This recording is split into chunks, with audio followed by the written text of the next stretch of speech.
Assalamualaikum warahmatullahi wabarakatuh. Pernahkah kamu mendengar pepatah, bersatu kita teguh, bercerai kita runtuh? Apa makna pepatah tersebut bagi bangsa Indonesia? Ayo kita diskusikan. Perhatikan gambar berikut.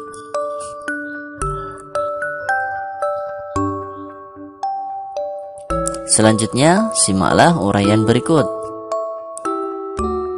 Menjaga persatuan dan kesatuan bangsa merupakan kewajiban seluruh rakyat Indonesia karena negara kita terdiri atas berbagai suku, agama, dan ras.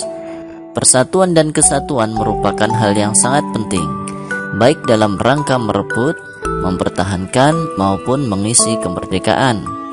Bersatu kita teguh mengandung makna menyatunya berbagai unsur dan perbedaan yang ada menjadi suatu kesatuan yang utuh dan serasi sehingga muncul suatu kekuatan.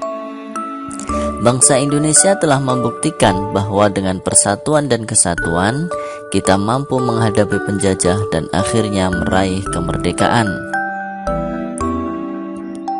Setelah mengamati gambar dan membaca teks, sekarang mari kita jawab pertanyaan-pertanyaan berikut.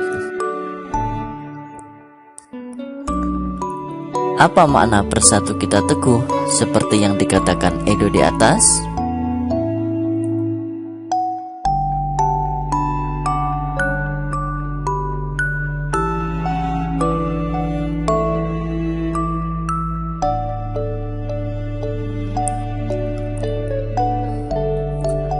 Mengapa persatuan dan kesatuan sangat penting bagi bangsa Indonesia?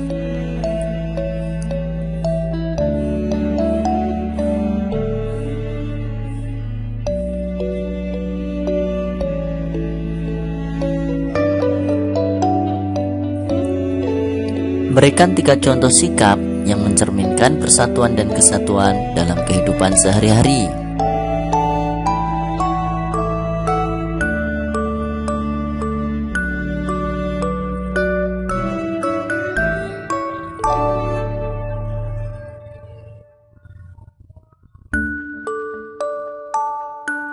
Berikut adalah contoh cerita pengalaman tentang manfaat persatuan dan kesatuan yang memuat kejadian yang menimpa, manfaat persatuan dan kesatuan, serta tempat kejadian dan waktu.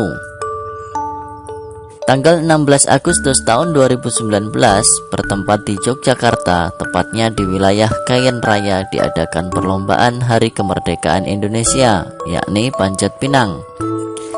Peserta Panjat Pinang ini adalah warga masyarakat Kayen Raya. Kami menyaksikan acara ini beramai-ramai. Pada mulanya, masing-masing peserta bersaing satu sama lain untuk memanjat dan mendapatkan hadiah yang digantung. Sayangnya, hal ini sulit diwujudkan karena batang yang sudah diolesi oli sangat licin. Untuk menaklukkan batang pinang tersebut, maka peserta pun harus bekerja sama, saling menopang dan mendukung agar mampu memanjat tinggi. Kerjasama ini adalah wujud nyata persatuan yang kemudian membawa manfaat mencapai tujuan yang diinginkan bersama.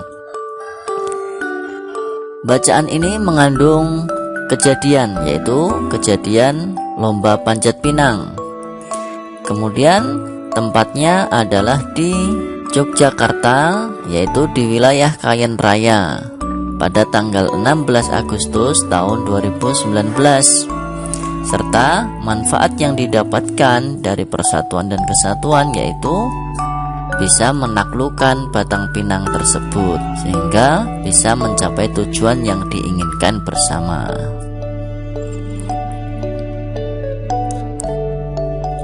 Kamu bisa membuat cerita dari pengalamanmu sendiri dan membacakannya di depan kelas. Keutuhan Negara Kesatuan Republik Indonesia atau NKRI harus tetap kita pertahankan. Hal ini sesuai dengan amanat Undang-Undang Dasar 1945 dan Pancasila. Zaman boleh berganti, pemerintah boleh berubah, namun persatuan dan kesatuan bangsa harus tetap terjaga utuh. Secara berkelompok, kamu akan mempraktikkan pola lantai tari indang dari Sumatera Barat yang dilandasi nilai-nilai persatuan. Ketika kelompok lain melakukan penampilan, silahkan membuat catatan penting tentang penampilan tersebut. Sebelumnya, kamu dapat membaca informasi tentang tari indang. Pola lantai tari indang. Pola lantai tari indang adalah horizontal atau lurus. Penari berbaris membentuk garis lurus ke samping. Tari indang berasal dari daerah Minangkabau, Sumatera Barat. Tari indang berasal dari kata indang atau disebut juga badindin. Tari indang menyerupai tari saman yang berasal dari Aceh. Kamu dapat memberikan komentar dan saran mengenai penampilan temanmu. Saat membersihkan halaman sekolah bersama teman-temannya, Edo menemukan selembar koran bekas dan ia membaca informasi berikut.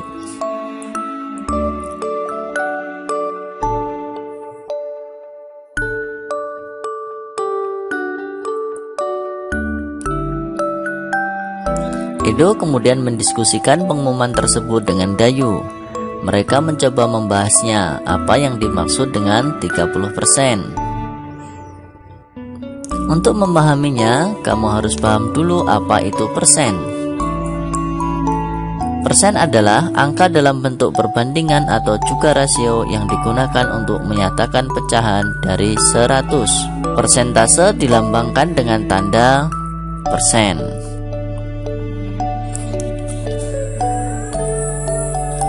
Untuk lebih jelasnya, perhatikan penjelasan berikut.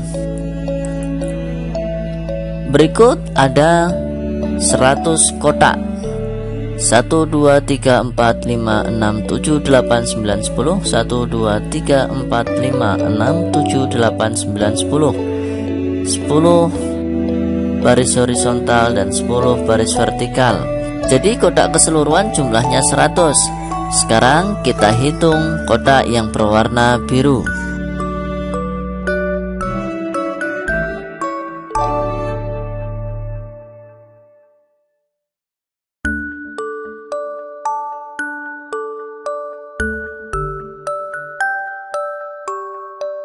Ada 55 kotak berwarna biru. Dengan demikian, 55 dari 100 kotak adalah berwarna biru. 55 per 100 kotak adalah berwarna biru. Nah, jadi ada 55 ini adalah berwarna biru, 100 ini adalah jumlah keseluruhan kotak. Dan 0,55 kotak adalah berwarna biru. Jadi 55 per 100 ini bisa kita nyatakan dengan bilangan desimal, yaitu 0,55. 55 per 100 sama dengan 0,55. Gimana cara ngerubahnya? Tinggal kita hitung saja. 55 per 100. 100 nolnya ada 2. Berarti ini komanya yang awalnya komanya di sini 55,0, kita komanya mundur 2 karena nolnya di bawah ini ada 2. Dari sini 1 kemudian 2 sehingga jadi 0,55. Terus kemudian kalau kita buat persen bagaimana? Nilai persennya adalah 55% kotak adalah berwarna biru. Kenapa ini 55%? Karena jumlahnya adalah 55 dari 100 kotak. Jadi mudahnya persen itu adalah per 100. Jadi 55 per 100. Untuk lebih memahaminya, perhatikan berikutnya. Ini juga ada 100 kotak. Kemudian kotak yang berwarna biru jumlahnya adalah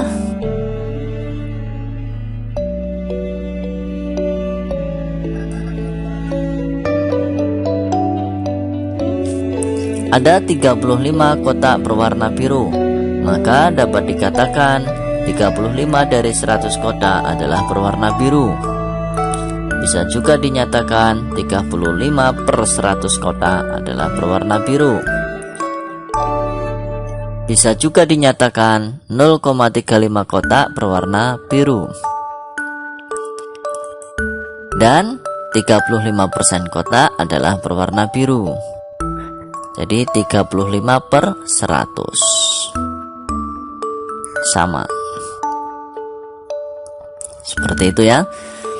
Selanjutnya, agar lebih paham lagi, perhatikan.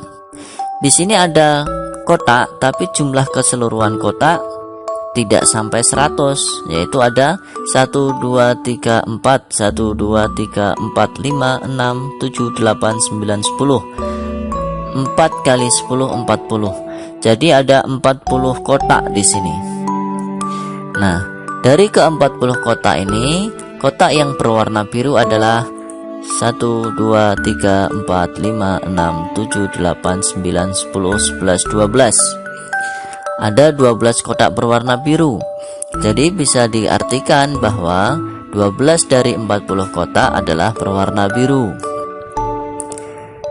12/40 kotak adalah berwarna biru. Paham sampai sini? Selanjutnya 12/40 kali 100% kotak adalah berwarna biru. Nah, ini adalah langkah awal kalau kita ingin merubah pecahan berikut menjadi sebuah persen. Nah, karena persen itu artinya adalah per 100, sehingga dari pecahan yang ada maka kita kalikan 100%. Seperti itu. Jadi 12/40 kali 100%, kalau kita jadikan persen maka kita hitung dulu. Nolnya kita coret, ini juga kita coret, karena ini pembagian jadi bisa dicoret. 0 bagi nolnya ini. Selanjutnya 12 bagi 4 adalah 3. 3 kali 10 adalah 30, sehingga hasilnya adalah 30% kotak berwarna biru. Jadi ada 30% dari keseluruhan kotak ini berwarna biru. Selanjutnya di sini ada 1 2 3 4 5 6 7 8. 1 2 3 4 5 6 7 8 9 10. Ada 8 kali 10, yaitu 80 kotak. Dari 80 kotak ada 1 2 3 4 5 6 7 8 9 10 kotak berwarna biru. Sehingga bisa dikatakan 10 dari 80 kotak adalah berwarna biru. Atau bisa juga 10/80 kotak adalah berwarna biru. Nah, kalau kita ingin mengubahnya ke persen, maka 10/80 kali 100% kotak adalah berwarna biru. Selanjutnya kita hitung. Untuk memudahkan kita coret dulu. Nolnya sudah, berarti tinggal 10 kali 10 100. 100 dibagi 8. Kita hitung di sini. 100 dibagi 8. 1 bagi 8 nggak bisa, berarti dua angka 10 bagi 8. Ya, 10 bagi 8. Hasilnya adalah 1.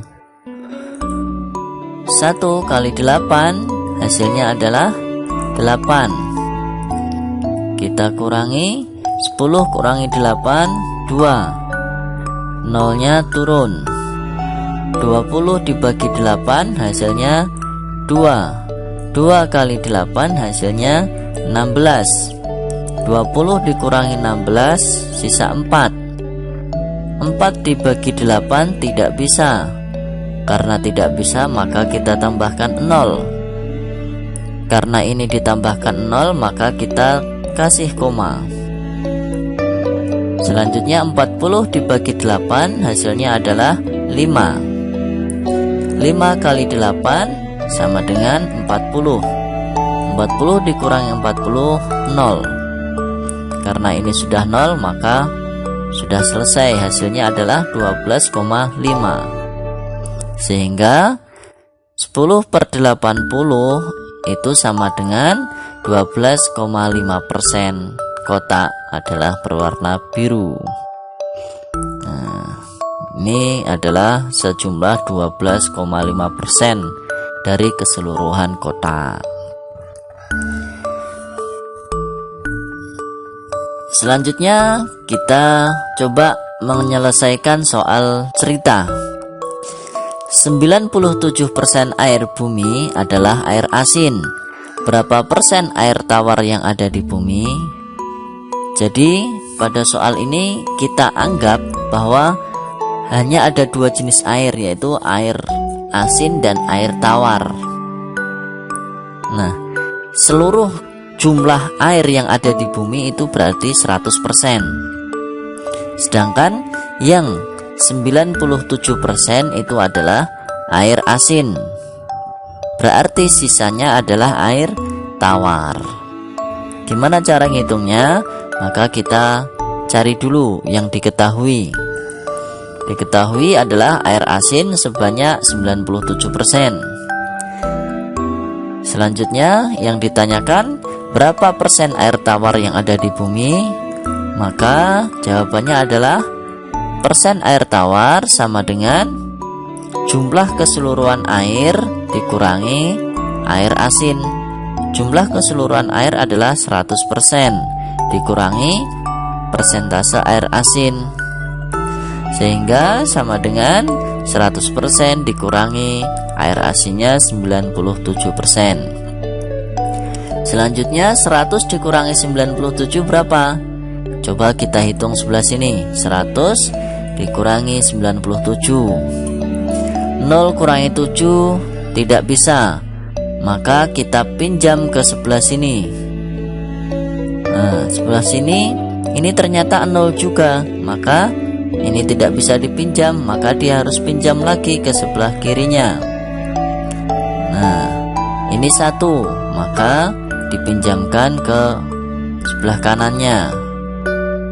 Karena dia sudah pinjam, maka 0 ini berubah angka menjadi 10. Sedangkan 1 ini karena sudah diambil sebelah kanannya, sehingga dia sudah menjadi 0. Selanjutnya kita kembali ke sini. 0 mengambil 1 di sebelah kiri, maka 0 ini berubah angka menjadi 10. Sedangkan 10 ini karena sudah diambil 1, maka berubah angka menjadi 9. 10 dikurangi 7 sama dengan 3. 9 dikurangi 9 sama dengan 0. 0 habis. Jadi hasilnya adalah 3, sama dengan 3%.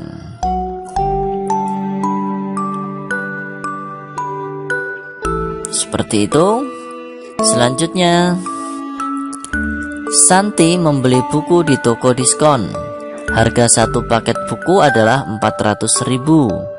Santi harus membayar 320.000. Berapa persen Santi mendapatkan diskon atau potongan dari harga dasar? Nah, untuk menjawabnya seperti biasa, kita cari. Diketahui harga dasar satu paket adalah 400.000. Selanjutnya diketahui lagi harga yang dibayar oleh Santi adalah 320.000.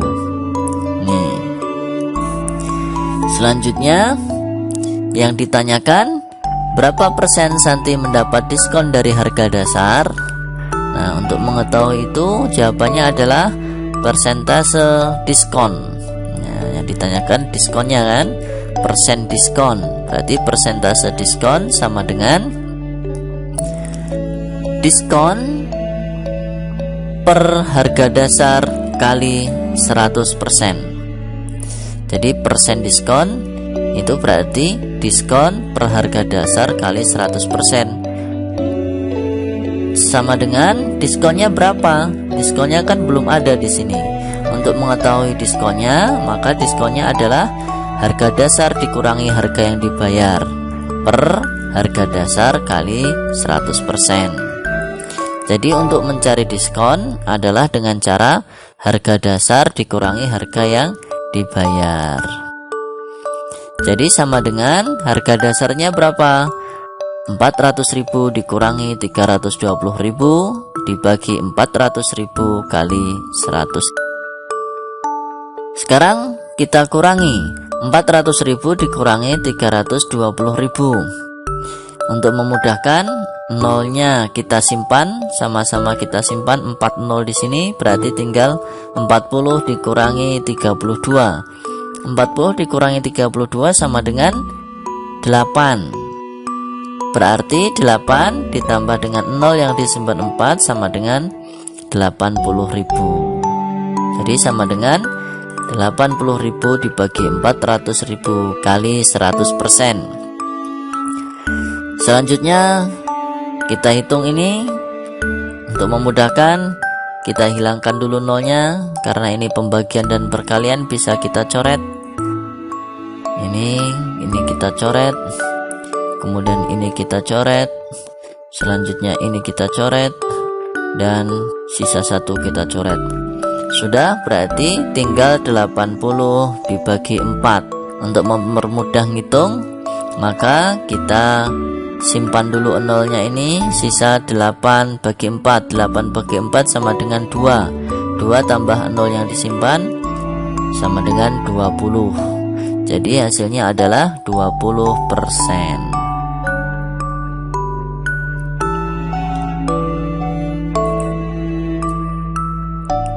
Sekarang kamu sudah menguasai konsep persen. Kamu bisa membuat soal tentang persen dan meminta temanmu untuk menjawabnya. Cukup sampai di sini pembelajaran kita hari ini. Sampai jumpa pada pembelajaran selanjutnya. Tetap berbahagia dan semoga sehat selalu. Wassalamualaikum warahmatullahi wabarakatuh.